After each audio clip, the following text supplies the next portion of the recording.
नमस्कार. नवीन वर्ष 2025च्या सर्व नवी मुंबईतील नागरिकांना मी खूप खूप शुभेच्छा देतो.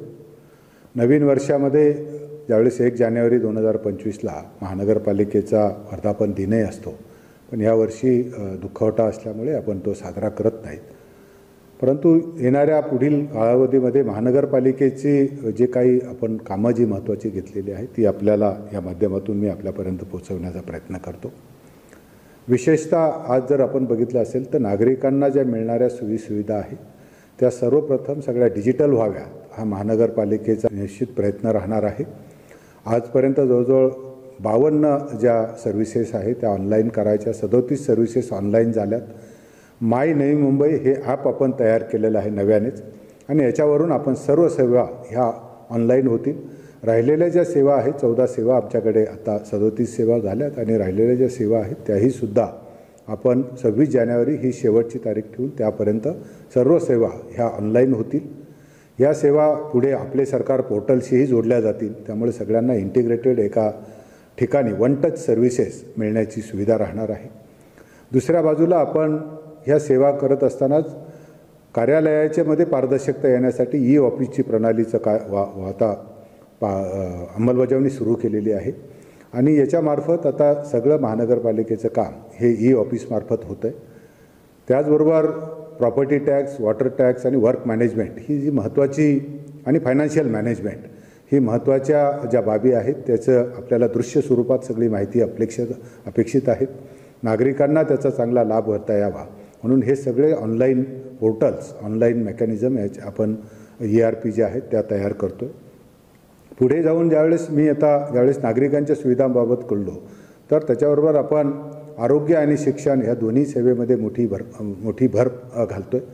आरोग्यामध्ये आपल्याला माहितीच आहे की नवी मुंबईमध्ये आपण पोस्ट ग्रॅज्युएट मेडिकल इन्स्टिट्यूट यावर्षी सुरू झाले. 22 जागांमध्ये 5 डिसिप्लिनमध्ये आपल्याला MD MS स्टुडंट आता आपल्या इथं तयार होणार आहेत, आणि पुढील वर्षी आणखीन 5 विषयामध्ये आम्ही त्याचे प्रयत्न करून कमीत कमी 10 विषय हे MD MS इथे उपलब्ध होतील, आणि त्याच्यामार्फत महानगरपालिकेची जी नागरी आरोग्य सेवा आहे त्या दृढीकृत करण्याचा, त्या बळकटीकरण करण्याचा प्रयत्न महानगरपालिका करणार आहे. पुढे जाऊन ज्यावेळेस आपण शिक्षण म्हणतो तर शिक्षणामध्ये जवळजवळ आपण 50,000 विद्यार्थी आपल्या महानगरपालिकेच्या शाळेमधून शिक्षण घेतात, आणि यांना दर्जेदार शिक्षण मिळावं म्हणून आपल्याला सर्वांना ज्ञात असेल की जी प्रथम संस्था आहे आणि ते आपण सगळं विद्यार्थ्यांचं आणि शिक्षकांचं मूल्यांकन करते, त्या संस्थेमार्फत आपण शाळेमधील सर्व विद्यार्थ्यांचं आणि शिक्षकांचं मूल्यांकन आता करण्याची कारवाई सुरू केलेली आहे. आणि याच्यामधून शिक्षकांमध्ये त्यांची क्षमता वृद्धी करणे आणि मुलांमध्ये जे शिक्षणाचा त्यांचा जो आपण लर्निंग आउटकम आहेत त्यांनी जे आपण साध्य केलेले आहेत तर त्याच्यामध्ये कुठे कमतरता आहे त्या शोधून त्यांचं आणखीन त्यांना चांगल्या दर्जेदार शिक्षण मिळण्यासाठी आपण निश्चित प्रयत्न करतो. महानगरपालिका 3 CBSEच्या शाळा चालवतो. या शाळांचं सुद्धा ॲफिलिएशन आणि बाकीच्या शिक्षक भरतीची प्रक्रिया आपण नजीकच्या काळामध्ये पूर्ण करत आहोत. याच्या व्यतिरिक्त जर आपण बघितलं तर नागरिकांना चांगले दर्जेदार रस्ते राहणं फार गरजेचं आहे. त्यामुळे सर्व रस्त्यांना आपण खड्डेमुक्त रस्ते आणि कुठेही नागरिकांना त्याचा त्रास होणार नाही याची आपण यावर्षी खबरदारी घेतो आहे.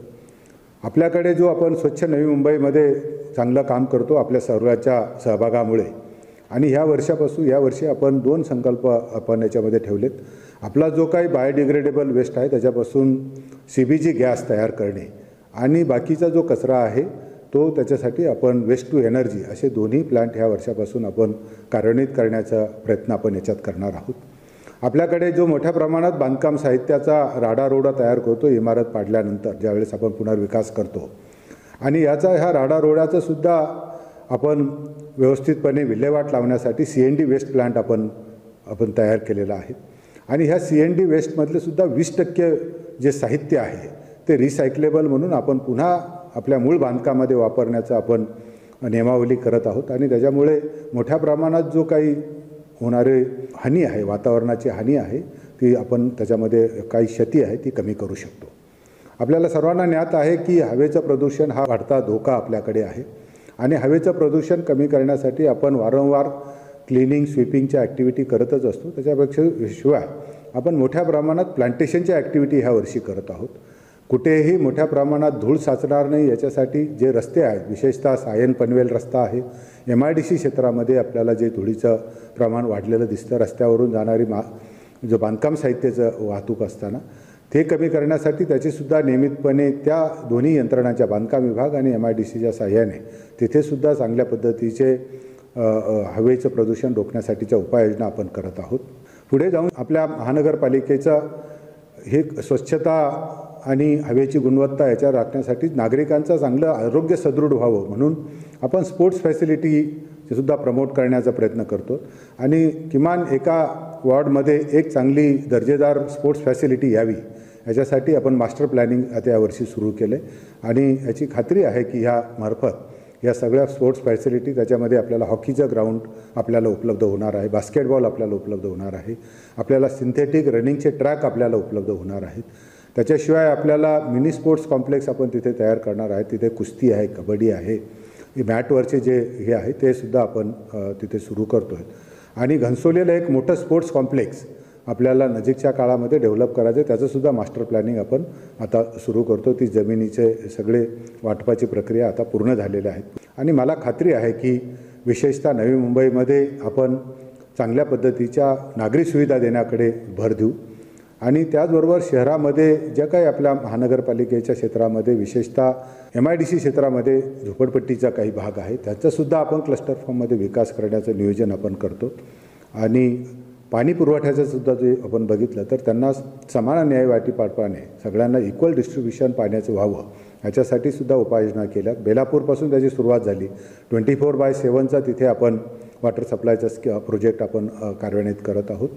त्याशिवाय प्रत्येक ठिकाणी हाऊसिंग सोसायटीला पाणी पुरवठा होत असताना त्याचं मूल्यमापन होण्यासाठी स्काडा सिस्टमसुद्धा आपण हे करतो. त्याचेसुद्धा आपण यावर्षी टेंडर प्रक्रिया, निविदा प्रक्रिया पूर्ण झालेली आहेत.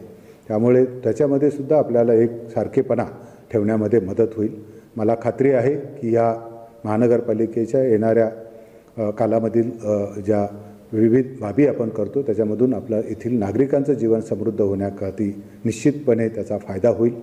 त्याचबरोबर नागरिकांना चांगल्या दर्जेदार सुविधा आणि पारदर्शक प्रशासनाची सुद्धा यावर्षी आपण त्या दृष्टीनेसुद्धा आपण काम करणार आहोत. मी सर्वांना पुन्हा नवीन वर्ष 2025च्या खूप खूप शुभेच्छा देतो. आपल्याला येणारं वर्ष निरोगी, आनंदी आणि सदृढ जावं हीच परमेश्वर चरणी प्रार्थना. धन्यवाद.